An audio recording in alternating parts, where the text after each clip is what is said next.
Bonsoir à tous et toutes, j'espère que vous allez bien. Je suis ravie de vous retrouver en ce mercredi 23 juillet déjà, et c'est l'avant-dernière. Après, on va se prendre un petit peu de repos, on aura bien mérité. Sujet hyper intéressant, hyper important ce soir. Deux sujets, on va parler de la Syrie, des massacres qui se passent en Syrie avec Hanan Azam, et on va se parler aussi de la France, de ce qui se passe en France, et de ce monopole-là qu'on a, et ces mots qu'on n'arrive pas, on ne peut pas utiliser, les sujets qu'on n'a pas le droit d'aborder, avec Nicolas Granger de Média Contre 7, que vous retrouvez sur YouTube. Et je vous invite, je vous encourage vraiment à le suivre. Bonsoir Nicolas, bonsoir Adnan, merci infiniment d'avoir répondu présent à mon invitation. Je suis vraiment ravie, Nicolas, c'est la première. Donc, je suis très touchée et honorée de te recevoir. Merci beaucoup. Merci. Bonsoir, Adnan. Comment vas-tu? Bonsoir, Lise. Bonsoir, Eric. Bonsoir, Nicolas. Bonsoir, Adnan. Écoute, je vais dire que je ne vais pas bien parce que, en fait, je voudrais commencer tout de suite par présenter mes condoléances à l'humanité tout entière. Parce que quand il y a une partie de la population de cette planète, une partie complètement pacifique, Sophie, qui vit dans sa propre montagne, qui fait de mal à personne, qui se fait massacrer par des groupes qui utilisent la religion comme un moteur de terreur. Et je parle de ma région dans le sud de la Syrie. Pour nos amis internautes qui sont en train de nous regarder, s'ils souhaitent regarder, je vous parle d'une ville qui s'appelle, une région qui s'appelle Souaïda. Souaïda s'écrit S-W-A-I-D-A. Si vous êtes à Damas, vous allez vers le sud, vers la Jordanie. Au bout d'1 heure de route, tout simplement, vous arrivez dans la région de Souaïda. Et cette région est habitée par le Druze. Le Druze, c'est un groupe de personnes, des Arabes, des Syriens qui sont venus de l'islam chiite, comme les Ismaélites, les Alaouites et le Druze et tous les branches mystiques de l'islam. C'est-à-dire, ils ne font pas des prosélytismes, c'est-à-dire, ils vont chercher personne pour devenir Druze. C'est des gens qui travaillent, la plupart d'entre eux, dans l'agriculture, avec les abeilles, avec la terre, avec les arbres. Donc, ce n'est pas des gens, ils n'ont pas des cultures de violence. Mais ces gens, ils ont leur fierté, ils se défendent. À l'époque des Ottomans, de l'Empire ottoman, ils se sont battus très courageusement contre l'Empire ottoman. Après, quand l'armée française est venue aussi. Et aujourd'hui, depuis 2011 jusqu'à aujourd'hui, ils affrontent des groupes salafistes, takfiristes. Enfin, il y a des gens qui n'aiment pas le mot salafiste, mais on l'utilise pour faire comprendre un petit peu qu'est-ce que je voulais dire. Mais en fait, ce sont des groupes qui utilisent la religion musulmane, comme il y en a d'autres qui ont utilisé la religion chrétienne au Moyen-Âge, comme il y en a d'autres qui utilisent la religion juive pour tuer des gens. Et vraiment, quand je dis tuer, depuis 9 jours, ma région, qui est une petite région qui compte à peu près 400 000 habitants, vieux, jeunes, petits, grands, hommes, femmes, on a à peu près 7000 personnes entre tuées et blessées. 132 villages qui comptent cette région, aujourd'hui, la moitié des villages, ils sont complètement brûlés. Je voudrais dire à Lise et à Eric et à Nicolas, parce que vous êtes en face de moi, mon propre appartement à Souaïda, qui ressemblait à un petit musée parce que j'ai mis dans cet appartement tout ce que j'ai trouvé dans mes voyages à travers la planète pendant 40 ans pour se venger de moi. Ils sont rentrés, ils ont cassé la porte, un porte blindé avec des armes, ils l'ont cassé, ils ont volé toute mon archive, ils ont cassé tout ce qu'ils ne peuvent pas apporter avec eux. Et une fois ils sont sortis, ils ont donné le feu à mon appartement. Comme ils ont fait d'ailleurs avec des centaines et des centaines de maisons et d'appartements. Donc voilà, si vous voulez, pourquoi je présente mes condoléances à l'humanité. Aujourd'hui, dans le 21e siècle, où on enseigne partout l'amitié, la fraternité, la liberté, le droit de l'homme et tout ça, on a un groupe présidé qui s'appelle le Front al-Nusra, à qui on a donné les clés de pouvoir en Syrie. Quand j'ai dit on a donné, c'est-à-dire les États-Unis, la Turquie, Israël, Qatar, le Qatar qui fait des désordres partout dans le monde, comme ils ont fait des désordres ici à Paris il y a quelques mois. L'argent sale de Qatar, dans le monde entier, ils font des désordres. Donc voilà, si vous voulez, qu'est-ce qui se passe en Syrie? Le monde entier regarde silencieusement et pour la raison pour laquelle j'ai souhaité m'exprimer sur TVA ADP, c'est parce que on est tué par les armes, mais aussi on est tué par le média en France et par le média sur Al Jazeera, le média de mensonge, parce qu'ils ont transformé ce combat entre soi-disant le Druze et les tribus de Bédouins qui vivent avec eux.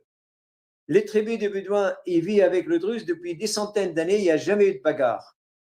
Or, aujourd'hui, ce qui se passe, je vous dis la vérité, la réalité, Élise, Nicolas et Eric, ce qui se passe, c'est la Turquie qui a voulu absolument asseoir son autorité sur la Syrie. C'est la Turquie qui a envoyé ses propres milices déguisées en vêtements de bédouins. On a pris des prisonniers, on a eu à peu près 200 prisonniers, ils sont tous turcophones, Ouzbékistan. Igor, il vient de l'Igor de la Chine. En fait, si vous regardez la carte, tout cet espace de Mongolie jusqu'à Istanbul, en passant par les républiques soviétiques, Daghestan, Tchétchène, Ouzbékistan, tout ça, sont de turcophones. Et c'est Erdogan qui leur donne des ordres.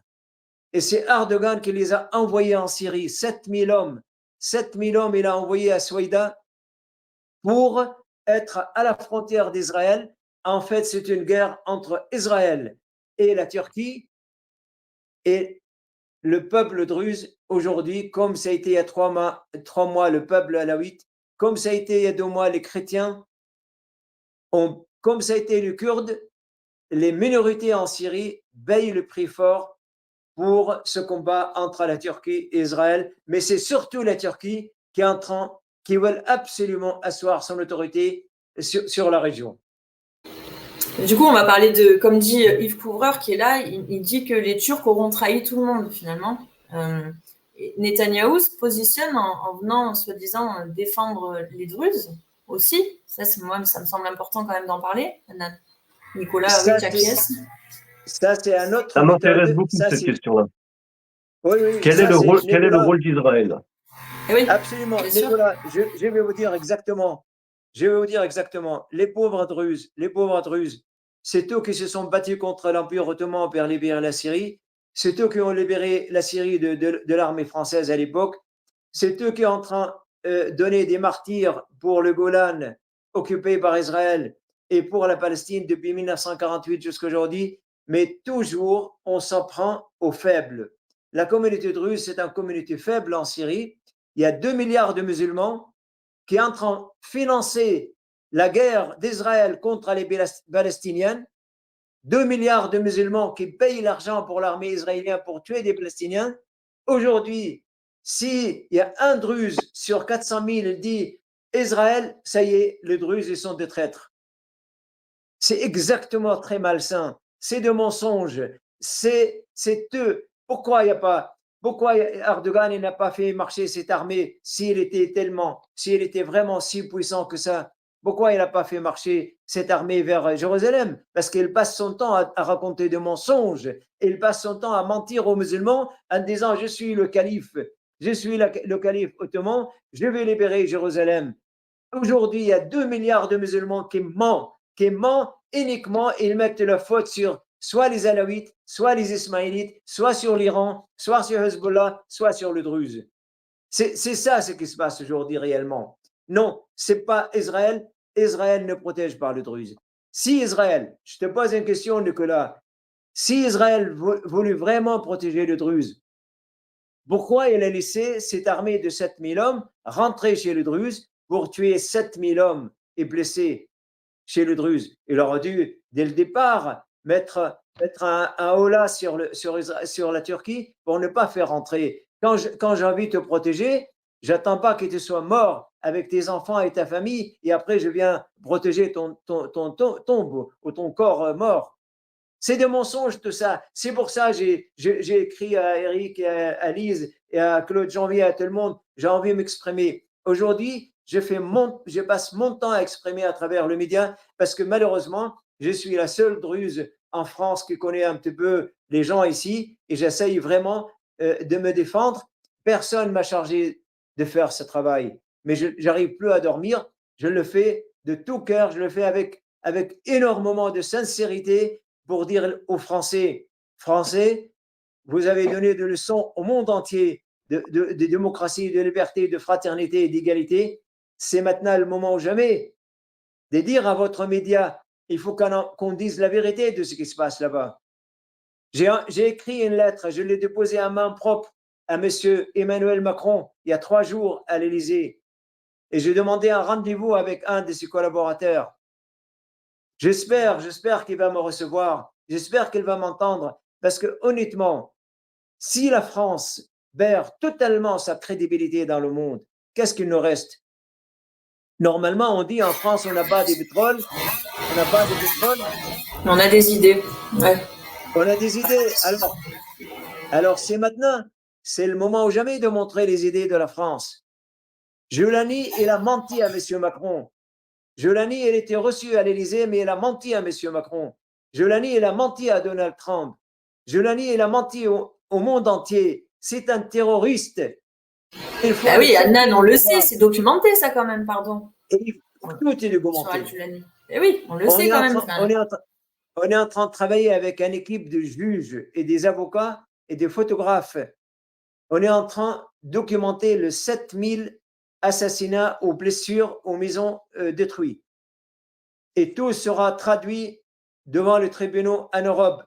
Et je lance un appel, si vous avez un avocat, s'il y a un avocat qui a envie de rentrer dans l'histoire, qui prend contact avec nous, parce qu'on a besoin de 2 ou 3 avocats vraiment très, très, très forts, spécialisés dans ce domaine, pour qu'on puisse introduire Giuliani et son équipe en tôle devant la justice. Après, tu y crois, Nan, ça, que notre monsieur Macron pourrait te recevoir? Ben écoute, je ne peux que croire, parce que j'ai senti la dernière discours de monsieur Macron, j'ai senti l'amertume dans sa voix. Moi, je ne suis pas là pour juger M. Macron aujourd'hui si je peux attendre 1% d'espoir de lui. Eh bien, c'est le moment ou jamais pour lui de prouver vraiment qu'il est français et qu'il porte en lui l'âme de la France. Bon, honnêtement, et surtout aujourd'hui, le problème n'est pas contre Israël. Si c'était contre Israël, je peux le comprendre. Il ne peut rien faire parce qu'il y a un lobby pro-Israël en France, on ne peut rien faire. Mais aujourd'hui, le problème, c'est contre la Turquie. Donc, il faut absolument qu'il agisse aujourd'hui. Bah, pour moi, enfin, on verra ça aussi avec Nicolas, hein, mais pour moi, le problème est très, très lié. C'est justement l'entité sioniste et israélienne qui est au pouvoir, aux manettes. On a vu au fil des émissions et qui est derrière, encore une fois, tout ça, en se faisant passer Netanyahou pour le sauveur et le défenseur des Druzes, ce que tu viens de dire aussi, Adnan. On sait que c'est faux. C'est un mensonge, et je suis désolé, qu'il y ait beaucoup, malheureusement, des Français arabes en France qui soutiennent Jolani. Je ne sais pas comment ils font ça. Je ne sais pas comment, et on a réussi à rentrer cette propagande dans leur tête. Est-ce que la religion rend les gens aveugles? Est-ce que la religion rend les gens aveugles? Tu sais, je vais te dire une chose. Si jamais les terrorismes religieux continuent au Proche-Orient, je suis sûr qu'il arrivera en France. Je suis sûr qu'il arrivera en France. On est d'accord. Il y est déjà actuellement, il est dormant. Il suffit juste d'une mèche. Il suffit d'une mèche pour qu'elle explose. Et je pense que la France n'a pas besoin de ça aujourd'hui. La France est un pays affaibli. Elle a énormément de dettes. Ce n'est pas le moment d'emporter de problèmes. Il faut que M. Macron saisisse. Il ne faut pas qu'il écoute certains conseillers. Il faut absolument qu'il réfléchisse tout seul, comme un grand, qui trouve des idées vraies pour intervenir au Proche-Orient. Aujourd'hui, le problème, il est en Syrie. Mais après, en fait, on a fait venir Jolani parce qu'il est musulman sunnite pour qu'il signe tous les contrats. Il a donné toute la Syrie à l'Amérique. Et maintenant, on attend la prochaine réunion, sa signature pour qu'il ouvre une ambassade d'Israël à Damas. Comment ça se fait qu'on traite de Druze de protéger de Netanyahou et c'est lui qui est en train de négocier avec Netanyahou? Vous savez, quand on va tuer son chien, on dit il est aveugle. Ça, c'est très facile. On a fait venir Netanyahou pour qu'il donne la Syrie à l'Amérique, pour qu'elle signe pour l'ambassade d'Israël à Damas et pour qu'elle donne le Golan à Israël et pour qu'elle fasse rentrer la Syrie dans l'accord d'Abraham. Et bientôt, on va l'envoyer au Liban contre Hezbollah et après en Irak et en Iran. C'est ça le vrai programme de monsieur de Jolani, le terroriste. J'allais dire monsieur, ce n'est pas du tout un monsieur. Il y a Philippe Broker, là, j'ai vu, qui mettait que le problème, si justement, il a écrit dans son livre aussi, le problème est justement l'Occident. Donc, comment faire appel à l'Occident, infiltrer, et on va le voir encore une fois avec Nicolas aussi, comment aujourd'hui, j'aimerais bien, j'aimerais y croire aussi, mais on l'a vu, on le voit pour ce qui se passe à Gaza. Le problème, quand on dit l'Occident, qui est l'Occident? C'est pas toi, Eric et Nicolas. L'Occident, il y a 5-6 hommes aujourd'hui. Il y a Donald Trump, et bien il y a Netanyahou, et il y a quelques lobbies aux États-Unis, et c'est tout. C'est ça l'Occident aujourd'hui. L'Occident, on l'a transformé en troupeau qui marche tout simplement, qui mange, qui dort. Il y a le monde occidental, enfin le population occidentaux aujourd'hui, ils n'ont absolument aucune décision. On les a complètement écartés. Il n'y a pas de, le peuple n'a pas de voix aujourd'hui. Non, mais justement, quand je parle d'Occident, oui, tu as raison de le préciser, je ne parle pas du peuple, évidemment. Je parle de nos dirigeants, nos zélés, là. C'est ça dont je parle, c'est d'eux dont je parle. Pas du peuple, alors évidemment, on suit. Mais le problème, précisément, comme disait Philippe Broker aussi, c'est que l'Occident a souhaité aussi s'accaparer, prendre le lead sur ces pays. Et c'est pour ça que c'est le chaos aussi aujourd'hui. C'est-à-dire depuis 300 ans pratiquement, depuis 300 ans, l'Occident, c'est vrai qu'elle a la main mise totale sur l'Orient et sur le reste de l'humanité même. Mais aujourd'hui, c'est complètement fini. Il est aveugle celui qui ne voit pas l'avancée de la Chine, de la Russie, de l'Iran. C'est pas parce qu'ils ne font pas grand-chose aujourd'hui qu'il n'y a pas des choses qui se préparent. Je suis absolument sûr, d'après les informations que j'ai des gens très proches de centres de pouvoir en Chine, en Russie, en Iran, qu'ils se préparent activement pour le prochain guerre planétaire qui va éclater. Et je peux vous dire quelque chose, rappelez-vous, écrivez ce que je suis en train de dire. La Turquie sera balayée de la carte. Istanbul sera donnée à la Grèce, comme elle était dans la Grèce antique. Et les Kurdes, ils vont avoir leur pays. Et l'Arménie, elle va reprendre sa part de la Turquie. Et le sud de la Turquie va retourner à la Syrie.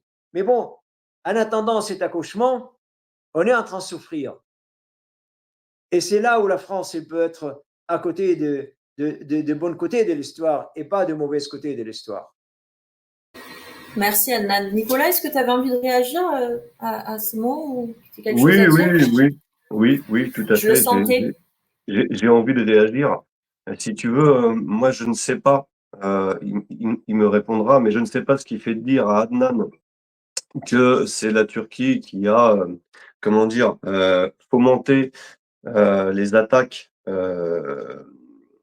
en Syrie. Ce que je sais, c'est que le Golan est très loin de la Turquie. Il est beaucoup plus proche d'Israël. Il fait partie du projet du Grand Israël, et à ce que je sache, le projet Grande Turquie n'existe pas. Moi, je ne pense pas que la Turquie un jour se fera mettre KO par la Syrie ou par Israël. C'est militairement un pays très puissant, c'est commercialement un pays très puissant qui travaille avec Israël. Il faut que vous sachiez que la Turquie fournit 75% du ciment et du béton à Israël. Donc 80% des structures bétonnées en Israël depuis 40 ans le sont grâce à la Turquie. Donc il y a des choses qu'il faut quand même bien interpréter. Il y a des accords entre Israël et la Turquie. Je pense qu'ils travaillent ensemble. Et Erdogan est connu pour euh, toujours avoir le cul entre deux chaises, si je puis dire. C'est-à-dire que d'un côté, il va nous rassurer en traitant de tous les noms d'oiseaux Benjamin Netanyahou. N'empêche qu'il n'y a pas de sanctions commerciales turques vis-à-vis d'Israël. Ils continuent à vendre leur béton dans les colonies. D'accord? Et si demain, Israël devait s'agrandir en débordant en Syrie, notamment du côté du Golan, ça se construirait avec le béton turc, je le pense. Maintenant, vous parliez de l'Occident. Qu'est-ce que c'est que l'Occident? Moi, je ne pense pas que l'Occident, ce soit que 6 hommes qui se battent en duel. Je pense que malheureusement, il n'y a pas que les gouvernements, il n'y a pas que les gouvernants qui sont, je dirais, corrompus par Israël. Il y a aussi nos élus. Si vous voulez, aujourd'hui, on a le Rassemblement national en France, qui est censé être une opposition à Macron, et qui, d'un seul coup, s'est réveillé sioniste et grand défenseur des génocidaires israéliens. Bon, d'accord. En même temps, on a Ursula von der Leyen qui était censée dégager via un vote, et on a la France insoumise qui s'est abstenue. La même Ursula von der Leyen qui nous explique que les lois européennes doivent copier le Talmud. D'accord. Donc, on a la France insoumise Ah ouais, qui défend les Palestiniens, mais qui en même temps ne vote pas pour dégager Ursula von der Pour Leyen. perdre le sujet, cher Nicolas, pour ne pas perdre le sujet, parce que les gens qui regardent, ils vont tout de suite zapper l'émission. Je me permets de te dire fraternellement, il faut que tu révises tes informations. La Turquie a occupé la Syrie pendant 400 ans. L'Empire ottoman a occupé tout le monde arabe de 1517 jusqu'à 1918. 400 ans, ils ont occupé. Dans son discours à la nation, Erdogan, il y a 7 mois exactement, il a dit « Je ne reconnais absolument pas les frontières géographiques de la Turquie, je reconnais la frontière morale, les frontières morales. La frontière morale de la Turquie, ça commence en Mongolie jusqu'à le Maroc. En 2011, quand la guerre a commencé contre la Syrie, c'était la Turquie et le Qatar qui l'ont commencé. Pour que le gaz de Qatar passe par la Syrie, va jusqu'à la Turquie être vendu en Europe. La Turquie, c'est eux qui ont financé, qui ont reçu 3 millions de Syriens sur le sol turc. Et après, il y en a 1 million qui sont venus en Europe et 2 millions qui sont reçus en Turquie. Et la Turquie, c'est eux qui ont abrité tous les groupes terroristes sur le sol turc ou dans la région d'Idlib, à la frontière de la Turquie. C'est eux qui l'ont armé, qui l'ont entraîné. Et le 8 décembre 2024, c'est eux qui ont pris Al-Joulani par la main jusqu'à le palais présidentiel en Syrie. Et aujourd'hui, si tu allais au palais présidentiel en Syrie, je te donne une information, tous les gardes de corps, tous les sécurités, tous les services de renseignement autour de Joulani sont des Turcs. Et les 200 prisonniers politiques dans ma région, Souaïda, les 200 prisonniers militaires, dans ma région, Souaïda, on a interrogé et j'ai toutes les interrogations documentées sur mon téléphone portable et ils ont dit qu'ils sont turcs et ils sont venus pour l'Empire ottoman. Donc moi, je dis pas ça, ce que j'ai dit, c'est pas de l'analyse politique, c'est des informations. La Turquie et Israël, à un moment donné, ils sont marchés ensemble, mais après, ils se sont fâchés sur le partage de gâteaux. Et ils se sont mis d'accord en Azerbaïdjan que la Turquie prend tout le nord de la Syrie jusqu'à Damas et Israël prendre le sud de la Syrie jusqu'à Damas. Mais la Turquie a vu plus gros que son ventre et il a voulu arriver sur même le sud de la Syrie. Et ça, si tu regardes la conférence de presse de ministre des Affaires étrangères, tu tapes sur Google et tous les gens qui écoutent cette émission, qui tapent sur Google conférence de presse de ministre des Affaires étrangères turc de mardi, hier, ils vont trouver son conférence de presse. Et il a dit, la Syrie, c'est un terre sous influence turque, il devait rester comme ça. Et personne n'a le droit de toucher. C'est ça qui a rendu Netanyahou fou. C'est pour ça qu'il a lancé l'assaut contre la région du Sud. Donc, c'est pas moi qui alimente ça entre ces deux. Et comme tous les voyous de la terre, on commence un projet ensemble. Et dès qu'on trouve le trésor, on commence à se fâcher. Eux, ils sont en train de se fâcher maintenant uniquement sur le partage du trésor syrien. Nicolas? Oui, je suis en train de lire un article des Échos qui date de mars et qui nous explique qu'Israël, qui occupe déjà une certaine partie du territoire syrien, voudrait élargir son protectorat dans la région située au sud de Damas. Donc ça confirme ce que je disais, il y a un projet du Grand Israël et Israël veut s'élargir. Alors effectivement, Israël veut contrer le régime islamo-terroriste qui a succédé à Bachar el-Assad ainsi que l'influence de la Turquie. Mais moi, je me rappelle très bien d'avoir vu Benjamin Netanyahou, le premier ministre israélien, être fier d'avoir aidé les rebelles à faire fuir Bachar el-Assad. Ce ne sont pas les Turcs qui ont fait fuir Bachar el-Assad et mis el-Joulani au pouvoir, c'est Israël. La Turquie, c'était le premier puissance. Et Donald Trump, il l'a dit devant le monde entier. Et quand il a téléphoné à Erdogan, regarde ça aussi sur Internet, il lui a dit, oh, merci pour ce travail que tu as fait. Il n'y a personne d'autre qui aura pu le faire. Moi, je suis en train de donner des informations. Je connais le terrain. Je ne parle pas de quelque chose que je ne fréquente pas tous les jours. Donc, j'ai dit une information que le monde entier le confirme. C'est Erdogan qui a amené Joulani au pouvoir avec l'aide d'Israël, avec l'aide des États-Unis, avec l'aide de l'argent de Qatar. Mais c'est Erdogan qui était nommé par Donald Trump pour faire ce travail. Ouais, moi, je ne pense pas que Donald Trump soit sous l'influence de de Erdogan. Maintenant, moi, aujourd'hui, on ne peut pas, cher Nicolas, aujourd'hui, on a le sang, on nage dans le sang, on ne peut pas se permettre de dire je crois ou je ne crois pas. Moi, je donne des informations précises sur ce qui se passe dans ma région et je suis absolument sûr et je laisse aux téléspectateurs de cette émission de mettre le commentaire qu'ils souhaitent parce que il se peut que moi, je raconte des bêtises, mais il se peut que toi, tu ne connais absolument rien.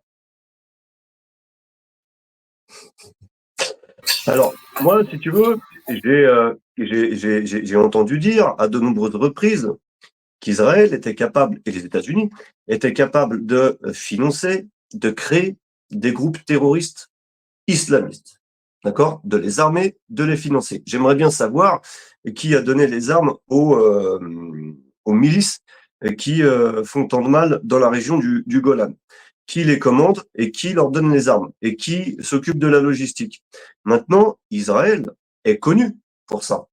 Elle est connue pour financer des groupes terroristes et foutre la merde pour déstabiliser d'autres groupes, voire des pays entiers.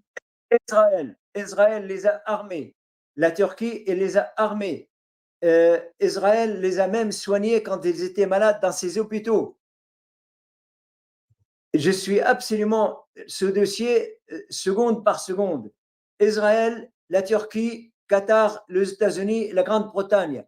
Aujourd'hui, c'est une femme anglaise. C'est une femme anglaise qui travaille au palais présidentiel à Damas, qui fait la communication de Jolani.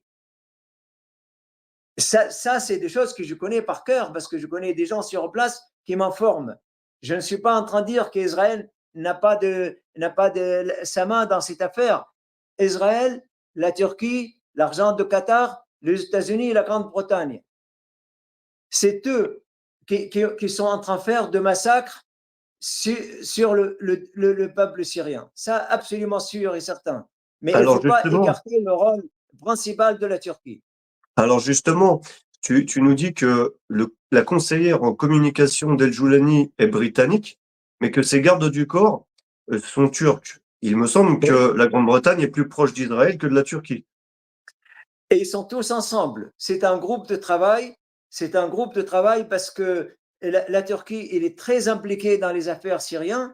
Et donc, ils ont donné un rôle important à la Turquie dans l'affaire syrienne. D'accord. Voilà. Merci beaucoup. Et puis, merci Adnan. Bonne continuation et j'espère à bientôt. Merci Adnan. Si tu veux, tu es libre de rester Adnan, hein, bien sûr, si tu peux. Aussi. Là, vraiment, je suis obligé de vous quitter, vraiment. Ça marche, ok. Merci Adnan en tout cas. À une prochaine fois. Merci beaucoup. Bonne soirée et à bientôt. Nicolas, tu as l'air dubitatif. Ouais, je partage aussi effectivement sur la mainmise d'Israël et c'est ça, j'aimerais bien que tu continues sur ta lancée quand tu parlais de nos gouvernants, de nos élus ici en France, continuer d'expliquer là ce que tu étais en train d'expliquer avec le soi-disant Rassemblement national opposition de Macron, je ne sais même plus comment c'est, la République en marche, ouais. Je crois. Tu parlais aussi évidemment de la gauche, je me rappelle même plus, tu vois, le nom de leur parti politique, tellement c'est pathétique, mais bon. Ouais. Bah, en fait, si tu veux, on s'est rendu compte, parce que c'est bien de vivre dans le déni, de ne pas vouloir dire les choses, de faire semblant de ne pas les voir, juste pour paraître bien, normal et bien pensant. Personne n'a envie d'être accusé d'antisémite, parce que tu comprends, dès qu'on critique Israël, ben on critique forcément les Juifs, ce qui n'est pas du tout le cas. Ah oui, oui. C'est pour ça qu'il y a tant de Juifs qui sont pour un État palestinien et contre le massacre en cours. Bref, moi, si tu veux, on a travaillé sur un bouquin là qui a été publié sur Amazon et qui pose la question de l'ingérence étrangère dans certains pays. Et il ne s'agit pas de la Russie, il ne s'agit pas de la Chine, de l'Azerbaïdjan, il ne s'agit même pas des États-Unis, il s'agit d'Israël. Aujourd'hui, on a un député comme Meir Habib qui se vante d'avoir à l'Assemblée nationale, ça fait quelques années déjà, 60 députés qui ont la double nationalité franco-israélienne. Donc déjà, moi, à la base, ça me dérange. La double nationalité, elle me dérange. Qu'elle soit franco-israélienne, franco-portugaise ou franco-algérienne, elle me dérange. C'est soit on fait partie d'un pays, soit on fait partie d'un autre. Mais surtout quand on est élu et qu'on est censé représenter un pays, il faut choisir sa nationalité. Donc moi, d'avoir des élus de la République, députés ou autres, qui ont la double nationalité, et on va parler de la double nationalité franco-israélienne, pourquoi?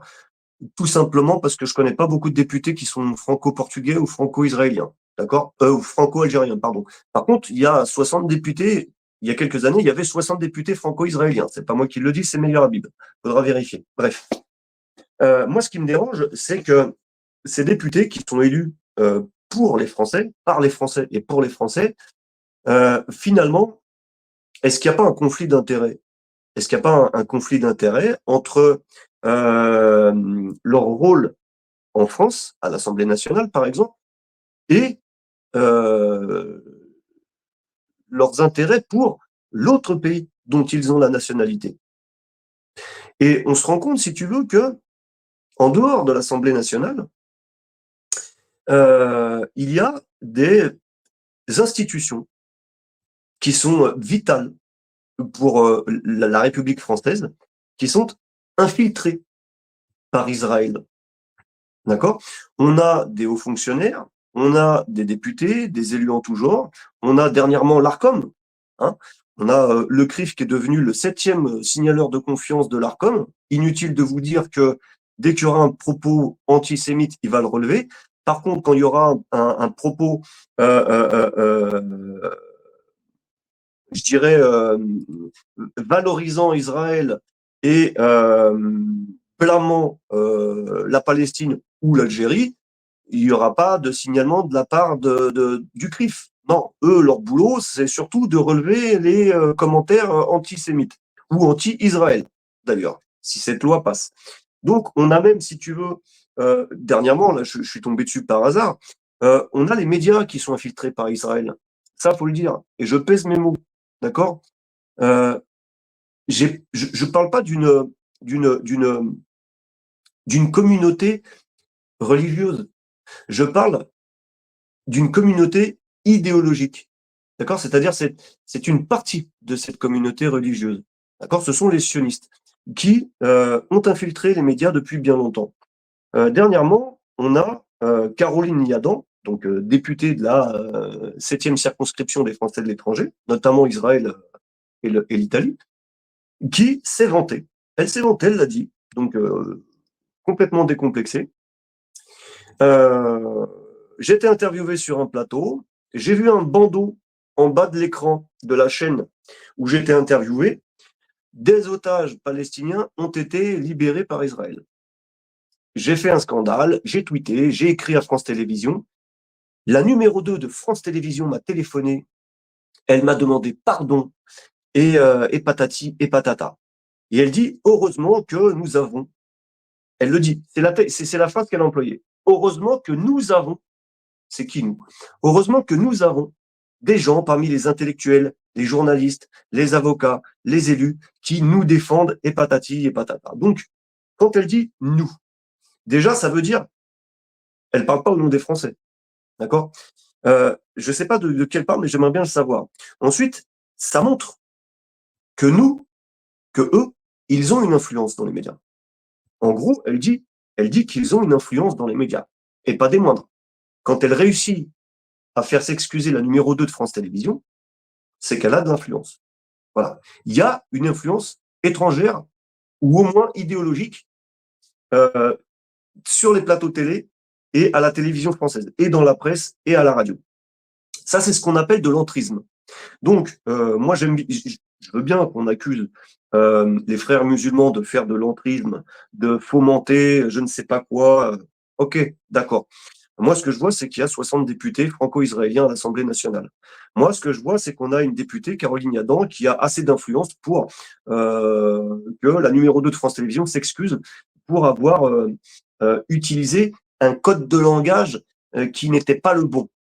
Ça prouve aussi, si vous voulez, que le terme otage palestinien ne plaît pas à Caroline Yadan. Il ne faut pas dire otage, il faut dire prisonniers, d'accord, ou détenus. Voilà. Il ne faut pas dire colonie, il faut dire implantation, d'accord. Bon, ça, ce sont des codes de langage qui sont imposés par eux, comme le dit Caroline Yadan, à la presse française. Donc, s'il y a une, une influence étrangère, une ingérence étrangère en France, elle est certainement pas russe ni chinoise, elle est surtout israélienne. En fait, ça se voit même. Tellement c'est clair.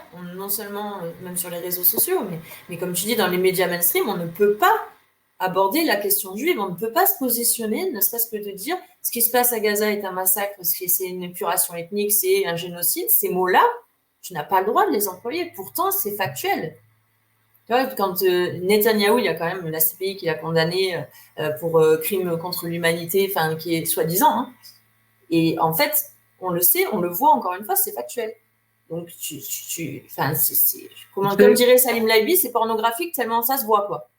Tu sais, quand tu as BFM qui, pour avoir des informations sur ce qui se passe à Gaza, ne prend comme relais que le porte-parole de l'armée de Tsahal, quand tu as, et qu'il l'appelle mon colonel, quand tu as l'ambassadeur d'Israël en France qui t'explique, il y a encore un mois, qu'il y a 150 millions de tonnes d'aide alimentaire qui sont rentrées dans Gaza. Il fait ses petits calculs comptables et il t'explique que chaque Palestinien a 15 euros d'alimentation par jour. Tu as l'impression que les Palestiniens, ils sont obèses.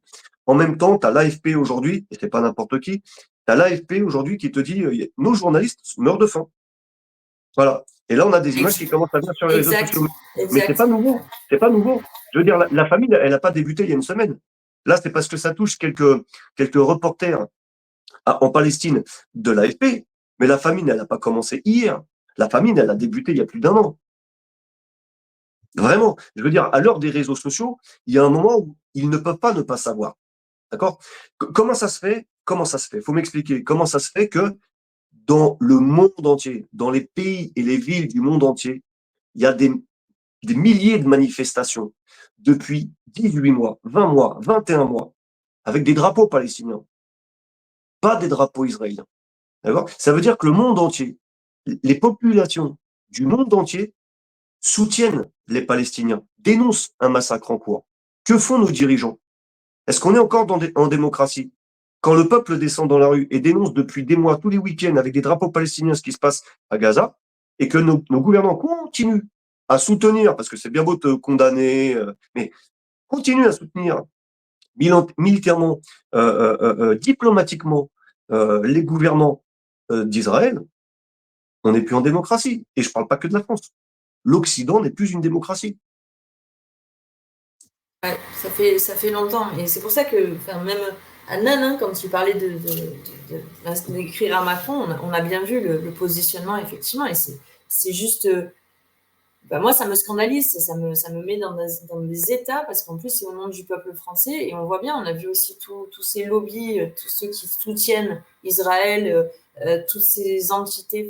On est infiltré de partout, parce que tu parles des médias, mais finalement, il y a des élus, mais tout même. Quand on voit nos magasins, notre consommation au jour le jour, quand on voit qu'ils sont envoyés de nos impôts aussi des sous pour financer ce siège et cette épuration ethnique, moi, franchement, ça me met hors de moi. Et d'être là, et finalement, parce que quand on dénonce, et c'est important de le faire, mais ne rien dire, c'est cautionner, et en même temps, quand tu parles, quand tu dis quelque chose et tu essaies d'approcher ce qui se passe de manière différente, tu fais attention à ce que tu dis, tu t'auto-censures, c'est une dinguerie, quoi. Ouais, ouais. Et j'ai même envie de te dire, je te parlais des institutions, donc je te parlais de l'Assemblée nationale, mais on peut aussi parler, je t'ai parlé des médias, mais on peut aussi parler de la justice. Je veux dire, aujourd'hui, si tu veux, je vais te donner 2 exemples pour te dire que la justice est plutôt clémente avec les Israéliens. Et les médias en sont les complices, puisqu'ils relaient les décisions de justice. Bon. Aujourd'hui, quand tu as un départ d'incendie dans la cour d'une synagogue à la Grande Motte, tu as tous les ministères qui sont sur place dans les 6 heures. Donc, tu as Gabriel Attal qui était Premier ministre, et puis tu as Darmanin qui était ministre de l'Intérieur, qui débarque dans la demi-heure pour dire mon Dieu, il y a eu un attentat sur une synagogue à la Grande Motte, voilà, tout notre soutien, c'est honteux, on va durcir les lois, etc., etc., etc. Bref. Même pas un an plus tard, tu as un fidèle musulman qui se fait poignarder dans une mosquée, dans un édifice religieux. C'est pas un incendie. On parle pas d'incendie là. On parle de quelqu'un qui s'est fait poignarder à coups avec 25 coups de couteau. Le mec, il a souffert, il y a eu du sang, et c'était un crime islamophobe. Sur tous les médias, tu entends des gens qui t'expliquent que l'islamophobie n'existe pas, que c'est une chimère. Ça passe, ça passe. Le Premier ministre Retailleau, non, pas, enfin, Retailleau, c'est pas le Premier ministre, mais Retailleau, met 2 jours avant de venir sur place pour exprimer son soutien à la famille de la victime et aux musulmans de France, sous la pression des réseaux sociaux. C'est fort quand même. C'est-à-dire que le mec n'était pas là dans les 2 heures, il a mis 2 jours pour venir parce que politiquement parlant, il fallait qu'il soit là. Ok, il est venu. Maintenant, deuxième exemple, on va te montrer du doigt les émeutes, sur CNews en particulier, mais aussi sur BFM et sur LCI, etc. On va te montrer les émeutes après la mort du petit Naël, on va te montrer des Noirs, des Arabes, toujours les mêmes, et patati, et patata. Ok, d'accord. Ça, c'est un discours qui est complètement libéré en France. Ça passe crème, on s'est habitué. Là, ils sont en roue libre hein, depuis quelques mois. On s'est habitué, ça passe. Voilà, tout à fait. Par contre, quand il s'agit des arnaques israéliennes, à la CAF, à la caisse primaire d'assurance maladie, à la taxe carbone, au faux président, et on ne parle pas de quelques centaines de milliers d'euros, on parle de dizaines de millions d'euros d'argent public qui sont escroqués par des équipes basées en Israël. Est-ce qu'Israël fait son enquête là-bas et puis nous ramène les auteurs de ces escroqueries qui ont escroqué l'État français et les Français? Non. Est-ce que ça fait les choux gras de la presse? Qu'est-ce que vous en entendez parler? Parce qu'il faut vraiment chercher sur Google pour trouver des traces de ces affaires-là. Et puis en général, ils ne s'étalent pas pendant des semaines. Donc, il y a vraiment 2 poids, 2 mesures. Il y a vraiment un traitement particulier pour les Israéliens en France, de la part des médias français et de la part de la justice et de nos diplomates. Mais Nicolas, je suis tout à fait d'accord avec ce que tu dis. Hein, et encore une fois, on le voit, on le sait. Nous, enfin, j'allais dire nous, tu vois, là, on en discute et toutes les personnes qui nous regardent le savent aussi, j'imagine bien. Pour autant, la plupart des gens en général ne savent pas. Quand tu parles de Talmud, quand tu parles de sionisme, ils ont tellement été confortés dans ce discours-là d'antisémitisme par rapport à la Seconde Guerre mondiale, etc., qu'ils ne savent pas tout simplement de quoi on parle. Comment tu pourrais expliquer ça Comment je pourrais expliquer ça simplement aux gens?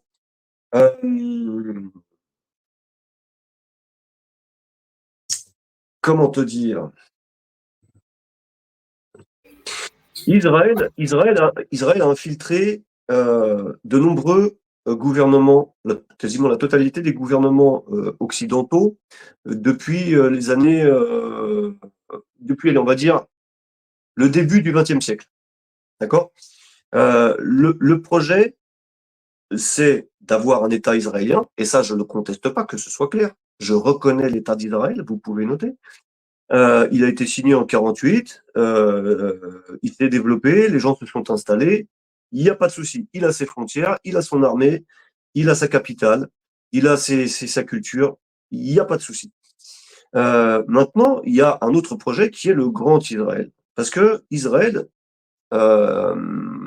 l'État d'Israël, et en tout cas son gouvernement actuel, est un État colonisateur, d'accord, qui rêve d'un grand Israël qui correspond au projet des fondateurs du sionisme, qui aimeraient avoir le grand Israël comme il est sur la carte d'il y a 3000 ans. Simplement, il y a 3000 ans, voire 5000 ans, il n'y avait pas que des Hébreux sur cette partie, sur ce territoire-là. Il y avait aussi 80% d'Arabes musulmans. Se sont suivis les Perses, les Ottomans pendant 500 ans, etc., etc. Donc, les Juifs sont retournés, entre guillemets, sur ce territoire quand il a été signé en 1948. D'accord? De façon générale, pour faire simple. Parce qu'ils sont venus bien avant, mais bon, pour faire simple. Quand l'Empire ottoman a vendu, a donné, si vous voulez, l'administration de ces territoires, donc de la Palestine, aux Britanniques, à la fin du 19e siècle, il y avait 80% d'Arabes musulmans, 10% de Juifs, 10% de chrétiens. D'accord? Aujourd'hui, en Israël, les musulmans ne représentent que 20% de la population et ce sont des sous-citoyens, dans la mesure où ils n'ont pas accès à la propriété et où, pour un emploi administratif, ce sera toujours le juif israélien qui passera devant l'arabe musulman. D'accord? Et ça, c'est dans la loi de 2018. D'accord? Les Israéliens, les sionistes ont c'est important de préciser, pardon, effectivement. Oui. Alors, c'est important parce que, en fait, si tu veux, c'est important de préciser, et c'est vrai que des fois, pour ne pas compliquer les choses, j'ai tendance à globaliser, et c'est pas parce que je fais des amalgames, c'est parce que je sais que la plupart des gens ne comprennent pas, mais c'est vrai qu'il faut éviter de faire un amalgame entre juifs, israéliens et sionistes. Alors, tous les juifs ne sont pas israéliens, deux, tous les israéliens ne sont pas sionistes, et trois, il n'y a pas besoin d'être juif pour être sioniste. On voit aujourd'hui, notamment au Rassemblement national, que de nombreux athées, de nombreux chrétiens se prétendent ouvertement sionistes. Marine Le Pen, la première. Donc, si vous voulez, le but, c'est de réaliser ce projet de Grand Israël. Et c'est de coloniser toutes les terres arabes. Aujourd'hui, enfin, une partie des terres arabes. Aujourd'hui, on a des États arabes, et c'est pour ça qu'ils ne bougent pas, qui collaborent avec Israël. Je veux dire, on a effectivement un tout petit pays qui fait 9 millions d'habitants, qui n'a pas une armée si forte que ça et un dôme de fer si efficace que ça, qui se permet de commettre un génocide, de créer une famine, sans que les grands pays arabes autour, qui sont beaucoup plus grands que lui, ne fassent rien. C'est incroyable, c'est lunaire. Ouais. Alors, oui, mais ça, faut l'expliquer. C'est-à-dire que derrière tout ça, il y a de la corruption, il y a des intérêts économiques. Israël ne produit pas grand-chose. Israël, ils échangent des diamants, ils sont doués dans certaines technologies, mais sinon, il n'y a pas vraiment de ressources naturelles en Israël. Donc, il y a des sionistes qui sont bien intégrés dans les divers gouvernements, dans divers grandes multinationales, qui sont assez riches pour corrompre ces États qui entourent Israël. Voilà. Et en France, on ne fait pas exception. Ouais, en fait, on a compris, je sais aussi, tu en as parlé, de ce projet du Grand Israël, mais finalement, c'est quoi le projet, la France qui est... Alors, tu l'as dit, hein, coloniser, effectivement, mais comment tu vois là un peu l'avenir, même proche, parce que tu parlais aussi de l'islamophobie en roue libre. C'est quoi leurs intentions là pour nous? Qu'est-ce qu'ils souhaitent là? Alors, si tu veux, alors moi je vais te donner ma théorie, d'accord? On a une population africaine qui s'agrandit en France, pour la bonne et simple raison que les Africains, qu'ils soient subsahariens ou qu'ils soient maghrébins, font plus d'enfants que le français de souche. Ça, c'est prouvé. Le français, le blanc aux yeux bleus, il fait un enfant par foyer. Le maghrébin ou l'africain, il en fait 3, 4, voire plus. D'accord? Ça, c'est prouvé.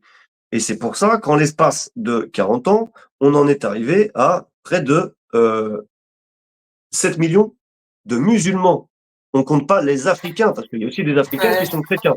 Et là, on est plutôt autour de 15 à 18 millions. D'accord? Aujourd'hui, on alerte sur l'entrisme des frères musulmans. Parce que ce qui dérange, c'est que ces gens qui viennent d'Afrique, qui sont de plus en plus nombreux, s'intègrent trop bien, en fait.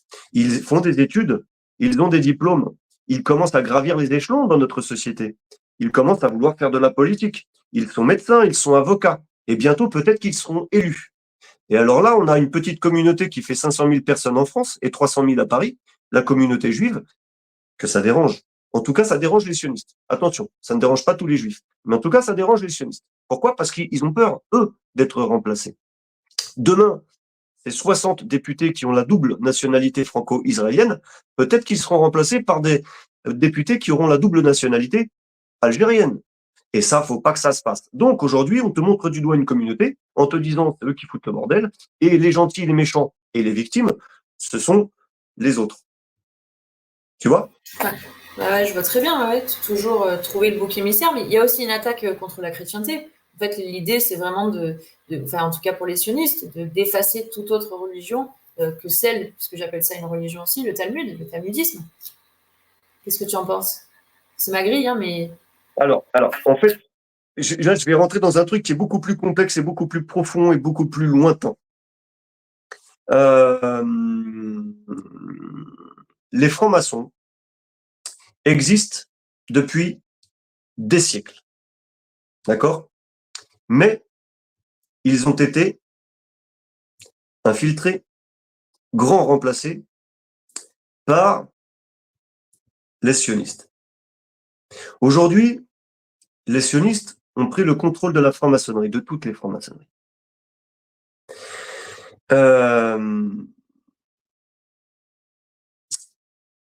Si tu veux, le but de ces sionistes n'est pas qu'il y ait qu'une religion, celle des juifs, parce que pour moi, les sionistes ne sont pas juifs.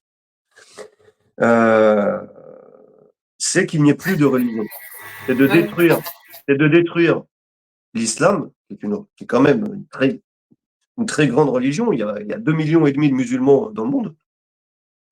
De détruire les chrétiens, qui sont aussi très nombreux et qui de toute façon se défendent pas très bien, on va pas se mentir. En tout cas, se défendent moins bien que les musulmans. Et le but, si tu veux, c'est de bousiller les repères liés à leur religion. Parce que mine de rien, si tu veux, moi je suis athée par exemple. J'ai pas besoin de la religion pour avoir des repères, pour me dire ce qui est bien, ce qui est mal et ce que je dois faire pour aller au paradis plus tard. J'en ai pas besoin. Mais les religions, quelles qu'elles soient, sont un bon repère pour rester sur le droit chemin et bien se comporter. C'est un repère important pour de nombreuses personnes. Et ça les fait se sentir mieux. Et ça, c'est pas bon. On essaye de détruire ça. On essaye aussi de détruire les valeurs familiales. On essaie de détruire le développement intellectuel des gens dès l'enfance, via les réseaux sociaux, via les séries débiles à la télé et tout un tas de relais. Tout simplement parce qu'on a besoin de moutons, de gens qui obéissent, de gens qui subiront sans rien dire. Et la religion est une arme contre ça. Donc il faut faire disparaître la religion. Le but de ces francs-maçons aujourd'hui, qui sont contrôlés par les sionistes, c'est de détruire les religions. Que ce soit l'islam ou que ce soit le christianisme, il faut les détruire. Il faut détruire ces repères pour avoir le contrôle. Ouais, pour avoir le contrôle. Et en plus, quand je parlais du talmudisme, qui est une maladie contagieuse et mortelle selon moi, mais ça c'est encore un autre débat, c'est la vénération pour Satan, l'inversion effectivement des mots, l'inversion aujourd'hui, le monde orwellien, le bien c'est le mal, etc.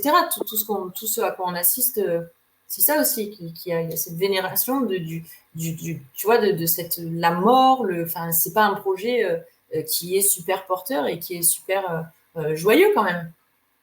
Tu sais, ils se prétendent le peuple juif. Le peuple élu, ouais. Ouais, alors si tu veux, le peuple juif, encore une fois, juif, c'est une religion, d'accord? Les juifs sont à la Torah, ce que les musulmans sont au Coran. Moi, j'ai envie de te dire, s'ils sont si juifs que ça, s'ils sont si croyants que ça, comment peuvent-ils faire ce qu'ils sont en train de faire à Gaza? Je veux dire, moi, je te les compare aux islamistes musulmans. Je veux dire, qui commettent des attentats au Bataclan en tuant des dizaines de personnes, des dizaines de gens qui sont venus faire la fête, des innocents, des gens qui n'ont rien à voir avec la guerre, et qui font ça au nom de Allah, qui font ça au nom de l'islam. Les juifs qui font ça à Gaza, c'est les mêmes. C'est les mêmes. C'est du terrorisme. Ce ne sont pas des croyants. Ouais, quand je parle de religion, encore une fois, hein, c'est effectivement, on parle pas de la Torah, là, hein. Enfin, selon moi, c'est plutôt le Talmud, mais le Talmud, je sais pas comment on dit, mais c'est très très intéressant, Nicolas. Je te remercie en tout cas pour tous tes éclairages et toute ta grille de lecture. Est-ce que tu pourrais nous reparler un petit peu de ce fameux livre-là? Oui, alors, si vous voulez, on a publié un livre sur Amazon. Alors, certains me diront, ouais, mais Amazon, c'est un Américain et patati patata. Alors, le problème, c'est que éditer un livre comme ça chez un éditeur privé, ça n'aurait pas été possible. Pourquoi? Parce que justement, on pose la question, bon, vous allez le voir à l'envers, mais là, il y a marqué, on pose la question, israélisation de la France. C'est une question. D'accord? Donc, dans ce livre, on pose plusieurs questions. C'est un livre qui fait 70 pages, ça se lit en 1 heure. On a très bien compris que le public d'aujourd'hui aimait l'information rapide. Et c'est pour ça qu'il passait beaucoup de temps sur TikTok. C'est parce qu'en 1 minute, il avait tout compris. Donc, on vous a concocté un petit bouquin en 70 pages qui se lit en 1 heure, dans lequel on pose des questions sur l'ingérence étrangère israélienne, sur l'entrisme sionisme sioniste au sein de la République française. On pose la question, est-ce que Israël est un partenaire de la France ou est-ce que c'est son tuteur? Donc, on vous explique pourquoi on pose cette question. On vous donne des arguments qui nous font croire qu'Israël est plus un tuteur qu'un partenaire de la France. On parle de la sécurité, la tentation israélienne. Il faut que vous sachiez qu'aujourd'hui, ces caméras qui sont dans les rues, elles sont gérées et en grande partie, elles sont installées, fabriquées par des entreprises israéliennes. Je vous disais tout à l'heure qu'Israël, l'un des commerces principaux d'Israël après les diamants, c'était la technologie. Ensuite, on a un chapitre sur les codes de langage, les langues, les mots et les récits. On vous expliquait qu'aujourd'hui, nos élus, tout élu confondu, sauf LFI, nous parlent jamais de colonie, de colons, de génocide. Non, on va nous parler de dommages collatéraux, d'implantation. Donc, on pense, nous, si vous voulez, qu'il y a des mots, il y a des récits qui sont presque imposés, proposés ou imposés par les sionistes à nos députés qui ne sont pas forcément franco-israéliens. Le traitement à 2 vitesses des communautés, comme je vous l'expliquais tout à l'heure, la communauté musulmane en prend plein la tronche sur toutes les chaînes d'infos en continu. La communauté juive, jamais. La communauté hindoue ou chinoise, jamais. C'est toujours la même qui s'en prend plein la tronche. La méchante communauté en France, c'est la communauté musulmane. Ça, c'est ce qu'on nous dit dans les médias mainstream. Voilà. Par contre, quand on a des franco-israéliens qui font des conneries en France et qui partent se réfugier à Jérusalem ou à Tel Aviv, ça fait pas la une des médias. Et pourtant, c'est aussi scandaleux.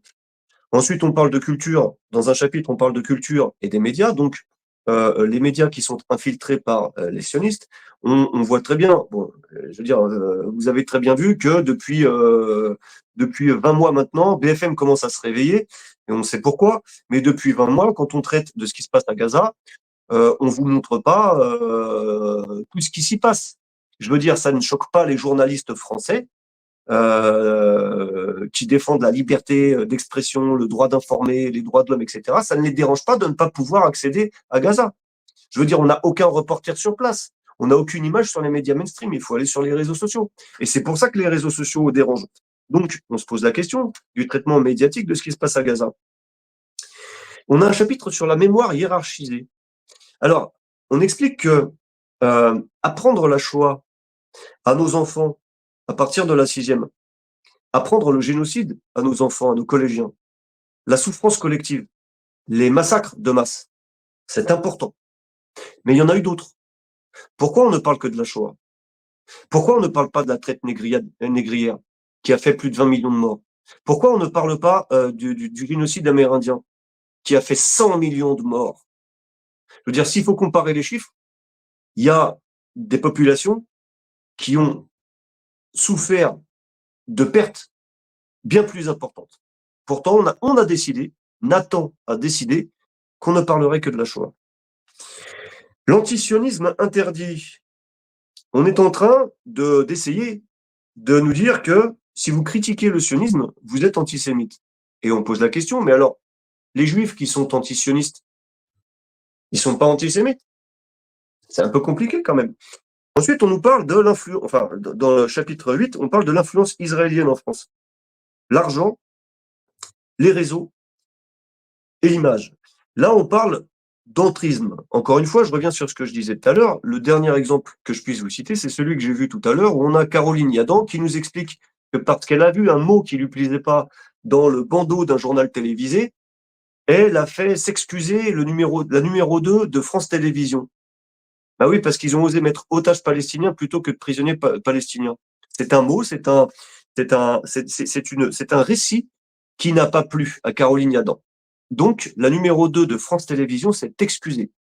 Heureusement, Caroline Yadan a des gens comme Caroline Fourest, Enthoven, ou des gens dans le gouvernement, BHL, etc. Elle le dit elle-même, hein, c'est sorti de sa bouche, c'est pas moi qui le dis. Elle a dit, heureusement qu'on a des gens, des intellectuels et des journalistes qui font en sorte que, grosso modo, le récit soit contrôlé et surtout en notre faveur. Bref. Ensuite, on termine sur l'impunité protégée, fraude, surveillance, ingérence et silence. Donc, comme je vous disais tout à l'heure, on nous parle beaucoup dans les médias des petits délits, de l'insécurité, c'est important. On nous montre du doigt une certaine communauté, donc ce seraient les Noirs et les Arabes des banlieues qui seraient responsables de l'insécurité. Je veux bien. Mais on ne nous parle pas des escroqueries de grande ampleur qui nous viennent d'Israël.